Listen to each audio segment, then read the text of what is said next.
Olá, seja bem-vindo a mais um Ponto da Situação. Hoje a gente vai falar de um assunto que está mobilizando o mundo inteiro, que é a limpeza dos oceanos, a limpeza da natureza. A gente tem aqui hoje o Guilherme Queiroz. Ele é CEO da Biosolvit, que começou como uma startup de biotecnologia e hoje já começa a altos voos.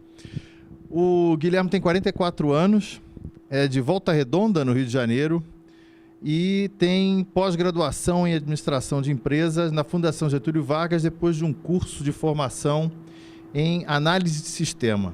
E foi parar nessa brincadeira da biotecnologia com uma ideia incrível, que era fazer conserva de palmito, né, Guilherme? Como é que é essa história? Na verdade, era um negócio de família. Meu pai trabalhou, foi funcionário numa fábrica de palmito durante mais de 30 anos. Eu vi durante um período da minha infância e adolescência a pujança nesse negócio e queria ter um negócio complementar, uma fonte de renda para um momento que eu não fosse mais útil dentro do meu negócio, né? Eu trabalho com a área de alta tecnologia e é super importante que você esteja 100% motivado, focado para dar resultado. E eu sabia que mais dia menos dia a energia iria diminuir, então eu queria ter um projeto de futuro para que eu tivesse para onde ir, para falar mal do governo, começar a reclamar da vida, essas coisas que a gente faz quando a idade chega. E a ideia era montar uma fábrica de palmito em conserva. Ocorre que quando eu fui entender como era esse mercado, eu percebi que existia um desperdício enorme de biomassa na indústria do palmito em conserva, que só 3% de uma árvore é utilizada para a produção do palmito em conserva. Os outros 97% são descartados.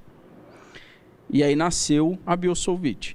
É uma empresa de biotecnologia aplicada ao desenvolvimento de novos materiais que utiliza como matéria-prima a biomassa.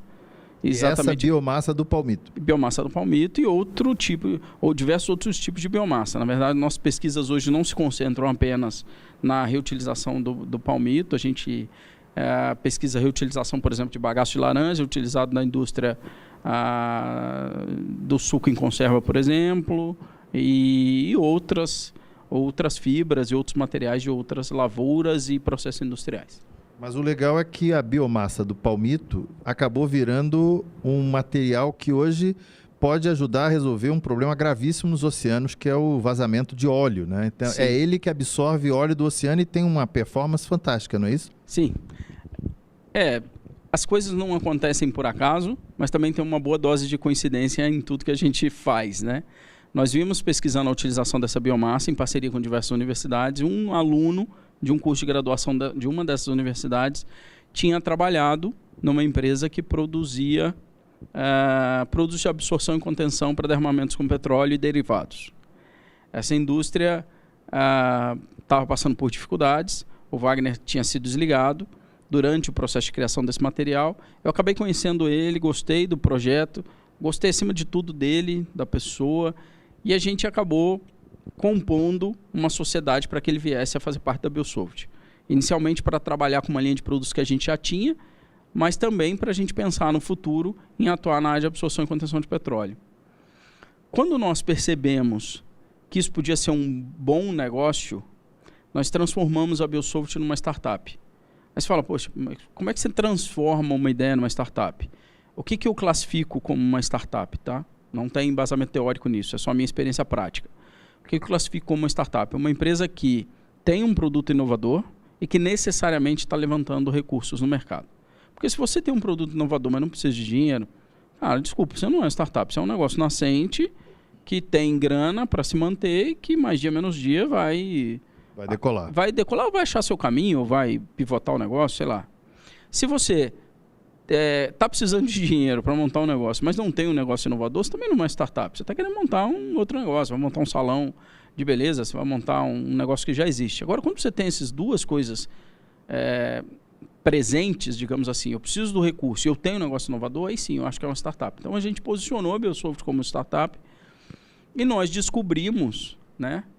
Por isso que eu te falo, tem uma dose de coincidência, nós fomos descobrindo aos poucos, a eficiência do nosso produto e, acima de tudo, o apetite do mercado para consumir esse produto. Uma coisa que a gente foi descobrindo. aos até poucos. porque o oceano, eu acho que é o maior vilão do oceano hoje em dia, é o óleo que é derramado a conta-gotas e às vezes em catadupas, como foi agora na Patagônia, né? As pessoas não têm noção do tamanho que é isso, tá? Mas ao longo das últimas 5 décadas, nós derramamos mais de 6 milhões de toneladas de petróleo nos nossos oceanos. Quer dizer, é um volume gigante. Nós temos áreas contaminadas até hoje por grandes vazamentos. A absorção de petróleo ou derivados que contaminam não só os oceanos, mas também os mananciais de águas subterrâneas, é gravíssimo. Eu diria até que a maior parte da contaminação hoje, ela não se dá nos oceanos. A maior parte da contaminação, mais de 90% da contaminação, eu estimo, acontece em terra. Em solo, né? Que contamina o lençol freático. Né? É aquele vazamento cotidiano da indústria, do posto de gasolina, da oficina mecânica que está pingando óleo. Pinga-pinga é o grande vilão. Então a remediação ambiental é urgente, é importante e, acima de tudo, é fundamental até para a sobrevivência de diversas espécies que hoje estão ameaçadas. Tá? Agora, esse produto que vocês fazem, ele absorve o óleo tanto no mar quanto no solo, né? Sim. E ele devolve o óleo para o mercado, não é isso? Ele consegue preservar parte do óleo para ser utilizado por quem derramou, não é isso? Esse é o grande diferencial da nossa tecnologia. Tá? Falando um pouquinho do absorvedor natural que a gente desenvolveu. É um biopolímero feito a partir de fibras vegetais. É um novo material, um material que não estava classificado, digamos assim, como material existente. E em junho do ano passado, esse produto foi submetido a um teste no Instituto Cedre da França, a pedido da Total, que é uma das maiores petrolíferas do mundo. Eles queriam ter certeza que o nosso produto era efetivo na absorção de óleo. Mandamos amostras para o Instituto Cedre e foi confirmado aquilo que a gente sonhava ou esperava. Nosso produto hoje é o produto mais eficiente do mundo para a absorção de petróleo e derivados. Ele é mais rápido e, acima de tudo, absorve mais do que qualquer outro produto no mercado. Então, a gente tem esse diferencial que é importante. Mas de todos os diferenciais, o mais relevante é esse que você comentou. É a possibilidade de nós reaproveitarmos o óleo. Ou seja, nós retiramos o petróleo do mar ou da terra com grande eficiência, mas nós podemos também reaproveitar o óleo com um processo até bastante simples de uma centrífuga ou uma prensa para retirar o óleo do produto. É como pegar uma esponja e depois apertar a esponja. É como pegar uma esponja, retirar o óleo do mar, depois apertar a esponja e reutilizar o petróleo. Que era uma coisa que era inimaginável antes do nosso produto. A indústria, acho que toda tecnologia disruptiva tem isso, né? A legislação não estava preparada, por exemplo, para absorver o Uber. A indústria não está preparada para reaproveitar o óleo. Incrível isso. Né? Então a gente tem um desafio grande, que é retirar o óleo no caso de um acidente e reaproveitá-lo. Não tem ninguém hoje. Existem centrífugas que podem fazer isso? Existem centrífugas industriais gigantes, mas que fazem outra coisa. Existe tratamento de óleo? Existe separação de óleo e produto? Existe, mas não existe ainda essa separação por causa de um acidente ambiental. Então, na verdade, a gente tem o desafio também de aculturar, digamos, formar o mercado. Né? Aculturar esse mercado, a reutilização desse óleo. Agora, o mercado não vai faltar para vocês, né? Porque ainda agora teve esse acidente na Patagônia e acontece toda hora e tem esses micro vazamentos, que são os grandes vilões, que podem ser usados por qualquer um, né? Sim.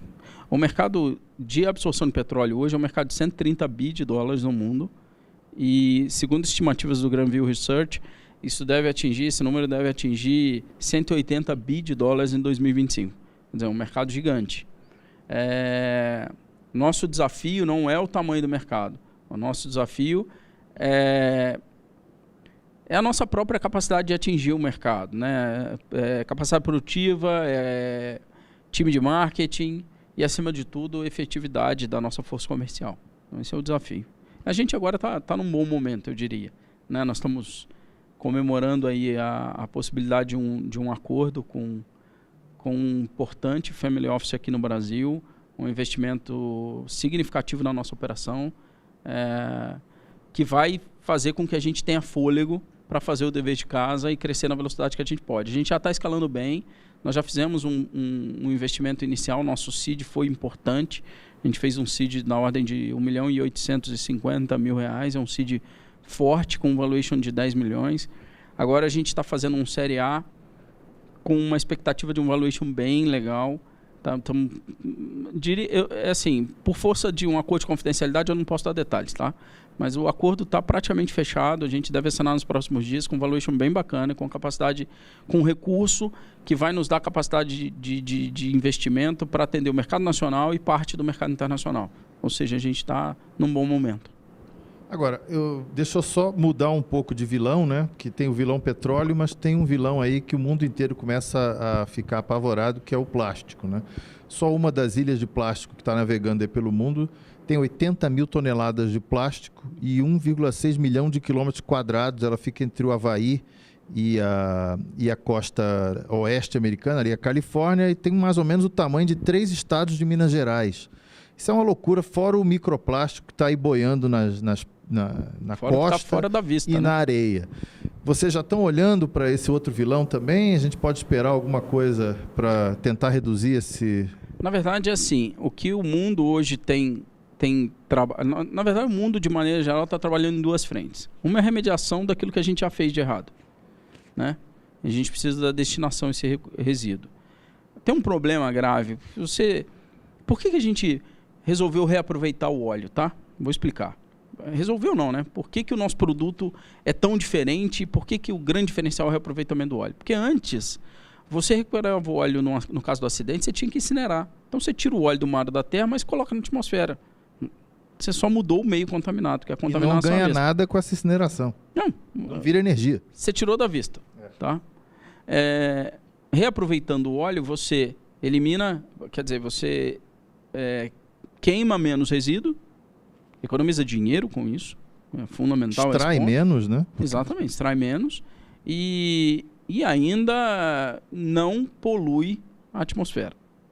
O caso do plástico é semelhante, né? Você fazer um tratamento de uma montanha dessa, de 3 estados de Minas Gerais de plástico, você resolver incinerar isso ou dar um outro tipo de tratamento, está causando um problema ambiental tão grande quanto deixando ele onde ele está. Os problemas são semelhantes. O que precisa é encontrar mecanismos para utilizar esse plástico, para gerar novos materiais a partir desse resíduo, para criar novas tecnologias que façam uso disso. A Adidas está fazendo um tênis com esses plásticos recolhidos, já tem camisetas também. Tem camiseta, tem banco de carro, tem cadeira, tem um monte de coisa. A gente vai muito nessa linha porque a gente tem um trabalho importante de utilização de polímeros descartados, as nossas pesquisas. Então, acho que faz sentido a gente ir lá na frente olhar e falar, cara, a gente tem uma solução para isso.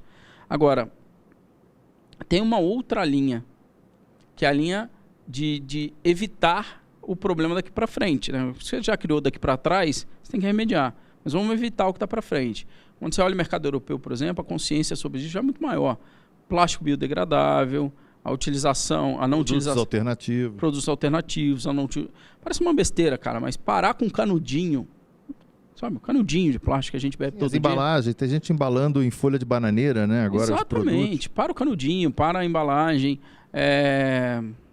Um ponto importante de reaproveitamento é utilizar a embalagem mais de uma vez, porque já tem segmentos fazendo isso.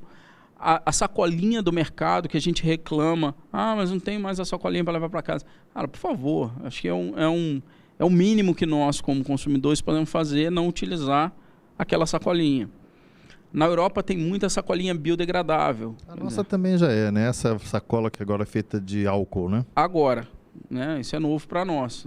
Não tão novo, mas um pouco mais novo. Na Europa já se usa mais o plástico biodegradável como opção. Então, eu acho que essa adoção é fundamental. E aí, sem querer litigar em defesa das startups, mas já fazendo isso, né? Esses dias eu estava fazendo uma reflexão numa mesa redonda, as pessoas falando, é muito difícil para uma startup ganhar dinheiro ou levantar grana no mercado. Eu não acho, tá? Eu acho que tem dinheiro disponível. Acho que para boas ideias, para negócios que tem potencial de alavancagem ou de crescimento, tem dinheiro. Eu acho que o mercado brasileiro tem apetite para investimento em startups. A gente vê casos aí casos e mais casos de investimento. Eu acho que o nosso ecossistema de inovação é muito bem formado e muito bem estruturado. Quando você vê um programa como Inovativa, como você vê o Startout da Apex junto com o Sebrae, cara, tem muito programa bacana, tem muito programa de aceleração bacana. O que eu acho que falta? O que eu acho que a gente pode melhorar? Acesso ao mercado. Acho que falta as grandes companhias olharem para as startups e falarem, cara, eu quero adotar uma tecnologia numa startup. Eu quero incentivar o crescimento dessa nova companhia. Lá na frente eu posso ser parceiro. Falta um pouco isso, sabe? De entender a startup como um parceiro e não como um alvo, simplesmente. Tem muito disso. Tem muito aquele negócio. Nasceu uma startup, tá bom, então vamos comprar ela, bota ela aqui dentro. Aí você destrói valor ao invés de agregar valor. Na verdade, você está destruindo valor. Você tira toda a essência da startup e joga ela dentro de uma grande companhia. A grande companhia, infelizmente, em muitos casos, não tem competência para trabalhar a inovação como uma startup tem. É uma estrutura pesada, acaba esmagando a ideia, né, as inovadoras. Cara, muitas vezes. O tempo de resposta, para começar só num exemplo, é diferente. Você vai falar com uma grande corporação, os caras demoram 15 dias, 20 dias para te responder um e-mail. Quando você vai numa startup, por exemplo, a dinâmica não está no e-mail mais, está no WhatsApp. Então, a resposta é no momento, é imediata. Então, acho que quando a grande companhia olha para a startup como uma oportunidade de trabalho conjunto, como uma oportunidade de acesso ao mercado para os caras, para todo mundo ganhar junto, o ecossistema evolui muito mais rápido. Acho que esse é o grande desafio hoje. Muito bem. A gente vai continuar conversando aqui com o Guilherme, inclusive sobre o salto para Portugal. Ele tem umas novidades interessantes para nos falar, mas depois do intervalo.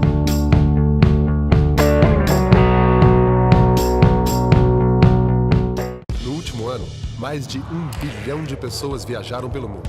Cada brasileiro viajou cerca de 336 horas. Hong Kong recebeu mais de 22 milhões de turistas. Essa é a capacidade anual do aeroporto com o maior número de destinos para o Sudeste e Nordeste do Brasil. E com voos diretos para a Europa, América do Norte, do Sul e Central. O mundo pede mobilidade. O mundo pede conexão. Aeroporto Internacional de Belo Horizonte. Pronto para o mundo.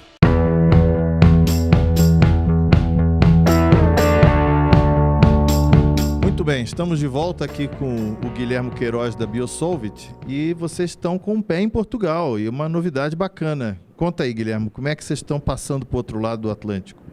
Na verdade, a gente sempre... A Biosolvit, quando nasceu para ser uma empresa internacional, que eu acho que é uma outra coisa que é diferente aqui no Brasil, no nosso caso, de maneira geral, tá? O mercado brasileiro é um mercado muito grande, um mercado consumidor muito grande. Nós somos um país com dimensões continentais, como todo mundo já sabe. Então, as empresas que nascem no Brasil, de maneira geral, elas olham muito para o mercado brasileiro. Nós não temos por hábito criar empresas que olham para o mercado internacional como primeira opção. A Biosolvit nasceu dessa forma. Nós nascemos para ser uma empresa internacional. Portugal, naturalmente, um lugar muito acessível para brasileiros. Primeiro que nós somos muito conectados com o povo português, né? Existe uma conexão natural, empatia, um relacionamento bacana. As minhas experiências em Portugal são as melhores. Com o povo, com a comunidade empreendedora, com o ecossistema de inovação, as melhores. Portugal é um hub importante para a comunidade europeia, tá? Para a distribuição de produtos, mas também para acesso a capital, a inovação. Portugal tem muita coisa bacana e é um país muito acolhedor para novas tecnologias.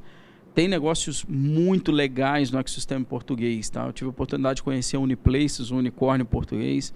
É fantástico o que os caras estão fazendo. Então tem muita coisa bacana. Como é que nasceu isso para nós? Nós participamos de uma missão, ganhamos um prêmio ano passado, chamado Atlantic Awards. Ele nos levou para participar da edição do ano passado do Web Summit, para participar de uma missão também conhecendo o ecossistema de inovação português. Essa missão do Atlantic Awards abriu as portas e abriu a nossa mente para as oportunidades que existem no mercado português.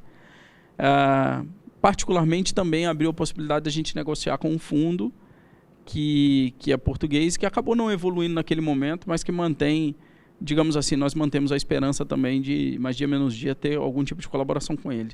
Que não seja por investimento, mas por indicação de negócio, acesso a mercado, etc. Então, Agora, recentemente, a Biosoft foi selecionada para participar de um programa de aceleração em Portugal chamado Blue Bio. A gente está indo para ficar um mês agora, entre outubro e novembro. Vamos participar novamente do Web Summit esse ano. E com um perfil um pouco diferente, porque ano passado, quando a gente não tinha recurso para instalar uma operação lá, para se posicionar no mercado português, etc, etc. Dessa vez é um pouquinho diferente. Aí veio uma novidade que não dá para ser contada ainda, né? A gente está sob, digamos assim, o impedimento de um acordo de confidencialidade, mas nós somos muito próximos de fechar um acordo de investimento com o Family Office aqui no Brasil. A gente está captando 15 milhões de reais em investimento e esse dinheiro é suficiente, porque a gente já tem fábrica, já tem tudo instalado aqui, para dar start, para dar um início de uma expansão internacional. E a gente acredita que essa expansão tem que acontecer em duas frentes. Uma para o mercado norte-americano, e a gente já tem um pé lá, a gente já tem uma operação sendo formatada em Houston, estamos começando a abrir o nosso primeiro escritório internacional lá, e um pé na Europa. E aí, basicamente, em 4 países, Portugal, Espanha, França e Itália. É onde a gente pretende começar a operação da Biosoft. E especificamente em Portugal, a gente tem um interesse muito grande no Biocante, que é um centro de inovação em biotecnologia. Portugal tem muito investimento nessa área, as universidades são muito fortes nessa área, e a gente tem a intenção de começar a fazer pesquisa lá também.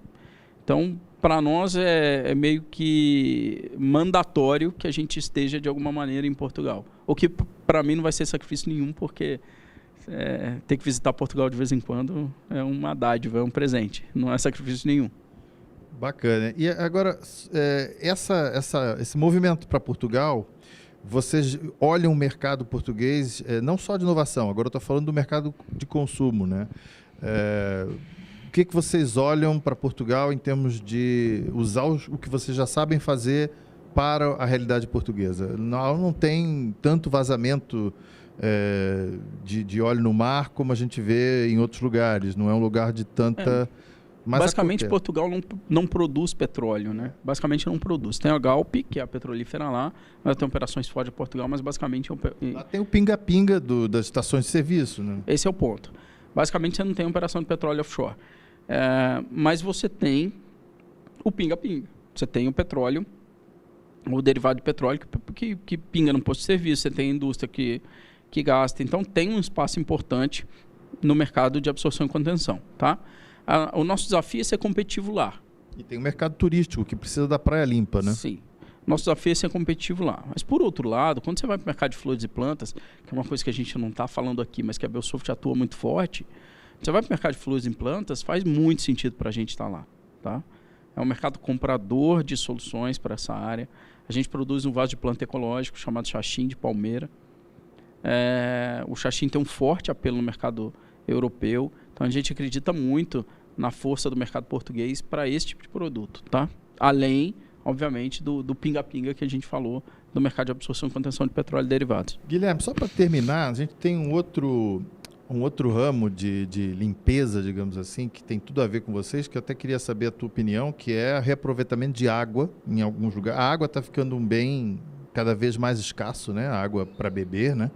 E você tem, às vezes, mananciais completamente contaminados. E já existem alguns produtos, sobretudo para pessoas que fazem acampamento, né? Que você pega aquela água poluída, bota na garrafa e aqui tem um filtro e a água consegue ficar própria para consumo outra vez.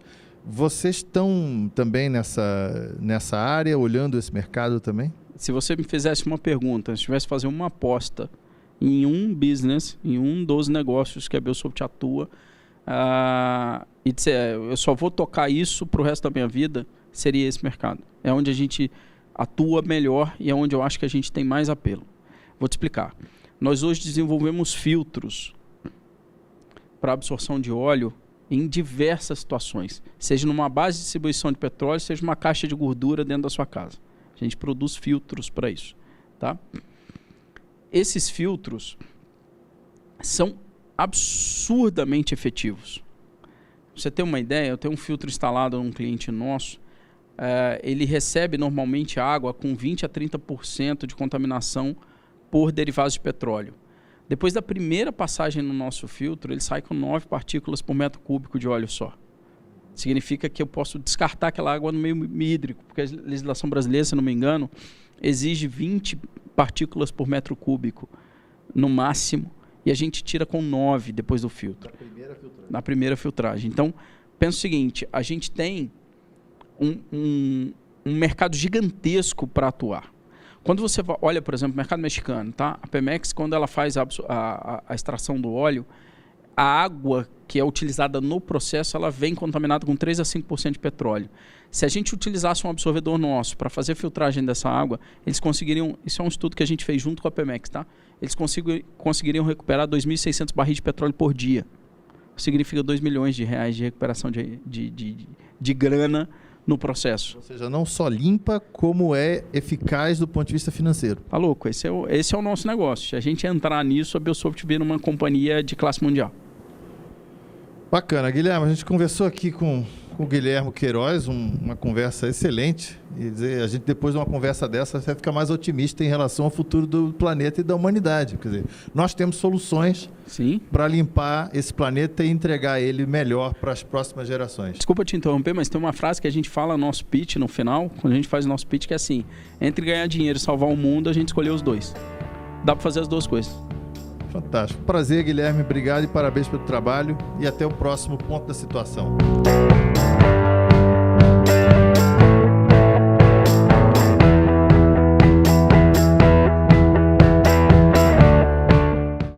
A China vende 30 milhões de automóveis por ano.